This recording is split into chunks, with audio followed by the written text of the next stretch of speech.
নমস্কার বন্ধুরা, কেমন আছেন? এই শীতেতে কত রকমের সবজি পাওয়া যায়, তাই না? তাই জন্য এই সমস্ত সবজি দিয়ে আজকে খিচুড়ি করলাম। খেতে খুবই ভালো লাগলো, তাই আপনাদের সাথে একটু শেয়ার করছি। মুগ ডাল 1 কাপ গোবিন্দভোগ চাল, টমেটো, কাঁচা লঙ্কা, আদা বাটা আর এই সমস্ত সবজির আমার দরকার। কুমড়ো আর বেগুনটা কিন্তু মাস্ট আছে, আর কড়াইশুঁটি। তো চলুন বানিয়ে নিচ্ছি এই খিচুড়ি। আর এই খিচুড়িতে আমি এইসব ফোড়নগুলো দেবো: জিরে, শুকনো লঙ্কা, তেজপাতা, লবঙ্গ, দারচিনি। প্রথমে আমি মুগ ডাল একটা ফ্রাই প্যানে ভেজে নেব গন্ধ ছাড়া অবধি। এইবার ভাজা হয়ে গেছে। এবার সেই ডালটাতেই চালটাও মিক্স করে ভালোভাবে ধুয়ে নেব। হাঁড়িতে 2.5 গ্লাসের মতন জল দিয়েছি গরম হতে। এবার ধুয়ে রাখা ডাল চাল আমি দিয়ে দিলাম।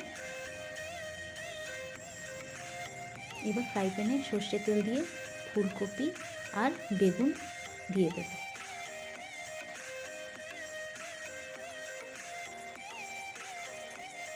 হালকা একটু কফি রঙটা পাল্টিয়ে আসলে সমস্ত সবজিগুলোও দিয়ে দেবো। কুমড়ো, গাজর, ফসবিন দিয়ে হালকা ফ্রাই করে নেব। বেশি ভাজা দরকার নেই, সামান্য নুন হলুদ দিলাম।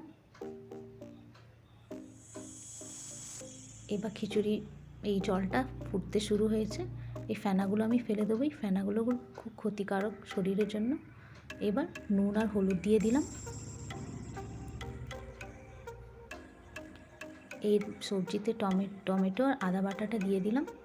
আদা বাটাটা দিলে এই গোবিন্দভোগ চালের খিচুড়ির স্বাদটা খুবই ভালো হয়, আপনারাও দেবেন। জিরে গুঁড়ো দিলাম। এই খিচুড়ি আজকে শনিবার দিনে আমি একেবারে নিরামিষ করি। এই ভেজে রাখা সমস্ত সবজি এই ডাল চাল যে ফুটছিল সেই জলটাতেই দিয়ে দেবো। এইভাবে করলে সবজিগুলো একেবারে গলে যায় না।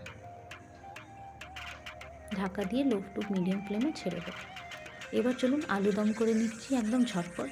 সেদ্ধ করা আলু আছে, নুন হলুদ মাখিয়ে রাখলাম। এই সমস্ত মশলা নিয়েছি, যা ঘরে মশলাগুলো ছিল সেই জিরে গুঁড়ো, ধনে গুঁড়ো, নুন হলুদ, গরম মশলা, টমেটো বাটা, কড়াইশুঁটি। এইদিকে সাথে সাথে খিচুড়িও দেখে নিচ্ছি। ফ্রাই প্যানে আলুটা একটু কষিয়ে নেব। আলুগুলো তুলে নিচ্ছি। এবার সেই ফ্রাই প্যানে গরম মশলা দিয়ে দিলাম। এই গোটা গরম মশলা আমি দিলাম। ভিজিয়ে রাখা মশলা দিয়ে দিলাম।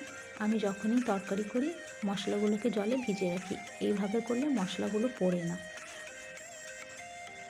এবার খিচুড়িতে কড়াইশুঁটি দিয়ে দিচ্ছি। এইভাবে লাস্টে যখন কড়াইশুঁটি দেবেন, তো কড়াইশুঁটির রঙটা একেবারে সবুজ থাকে। ভেজে রাখা আলুটাও দিয়ে দিলাম, একটু কষিয়ে নিচ্ছি। কড়াইশুঁটি দিয়ে দিলাম, গরম জল দিয়ে দিলাম। এবার ঢাকা দিয়ে ছেড়ে দেবো কিছুক্ষণ। আমাদের খিচুড়িটাও একেবারে চাল ডাল সব সেদ্ধ হয়ে গেছে। এবার চলুন সাঁতলিয়ে নিচ্ছি। ঘি নিলাম। ঘিয়ের মধ্যে শুকনো লঙ্কা, তেজপাতা, লবঙ্গ, দারচিনি, এলাচ আর কাঁচা লঙ্কা। এবার একটু কাশ্মীরি লাল লঙ্কা গুঁড়ো দিলাম। এইভাবে সাঁতলালে খিচুড়ির স্বাদটাও বাড়ে আর রঙটাও খুবই ভালো হয়। এবার ঢাকা দিয়ে কিছুক্ষণ ছেড়ে দেব। দেখুন খিচুড়ির রঙটা খুব ভালো এসেছে। গরম মশলা দিয়ে দিলাম, ধনেপাতা দিয়ে। এবার গ্যাসের ফ্লেমটা অফ করে দেব। আলু দমটাও একেবারে রেডি। গরম মশলা, একটু ঘি দেব, একটু ধনেপাতা দিয়ে দিলাম। আলু দম খিচুড়ি দুটোই কমপ্লিট। তাহলে এই কম্বিনেশনের সাথে কি ভালো লাগে? পাঁপড় ভালো লাগে আর বেগুনি ভালো লাগে। তো আজ তো পাঁপড় তো নেই, কিন্তু বেগুনি বানাচ্ছি এই শীতের দিনে, যেই বড় বড় বেগুনে, তাই বেগুনি বানাচ্ছি বোটা শুদ্ধ। তাই বেসন নিলাম, কালো জিরা, জোয়ান, হলুদ দিলাম আর একটু লঙ্কা গুঁড়ো। নুনটা আমি পরে দেব। এবার জল দিয়ে এই ব্যাটারটাকে আমি তৈরি করি। ভালো করে ফেটিয়ে নিই। এই ফেটানোর সময় একটু কাঁচা তেল দেবেন। আমাদের খিচুড়িটা দেখুন কি সুন্দর কালার এসেছে। সমস্ত সবজিগুলো একেবারে দেখা যাচ্ছে, তাই না? আর সমস্ত সবজির রঙটাও আছে একেবারে। এই তেলটা দিয়ে দিলাম আর নুন দিলাম, একটু খাওয়া সোডা। আপনারা যদি একটু বেশি ফ্যাটাবেন তো খাওয়া সোডা দেওয়ার দরকার পড়ে না। তেলটাও গরম হয়ে এসেছে। এবার এই নুন হলুদ মাখিয়ে রাখা বেগুনটা একটু ডিপ করে তেলে ছেড়ে দেবো।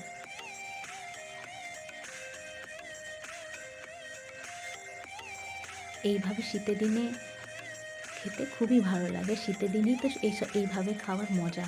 গরমের দিনে কি আর আমরা এত ভাজাভুজি খেতে পারি? এইভাবে সমস্ত বেগুনিগুলো ভেজে তুলে নেব। এটা আমার লাস্ট বেগুন। একটু ব্যাটারটা বেঁচে গেছিলো, তাই একটু লঙ্কার বড়াও করে নিচ্ছি।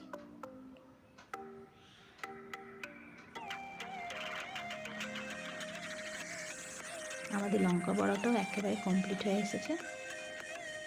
এই লঙ্কাগুলো বেশি ঝাল হয় না। একটু বিট নুন ছিটিয়ে দিলাম। তাহলে চলুন পরিবেশন করে নিচ্ছি। খিচুড়ি, একটু সালাদে মূলো, লঙ্কা, একটু চাটনি, পাঁপড় হলে আরও ভালো হয়। তাহলে এইভাবে খান, খুবই ভালো লাগে। বেগুনিটাও আমি নিয়ে নিলাম। তাহলে আপনারাও এই শীতে সমস্ত সবজিতে এইভাবে বানিয়ে খান। তাহলে গ্রহরাজকে প্রণাম করে খাওয়া শুরু করি। Thank you.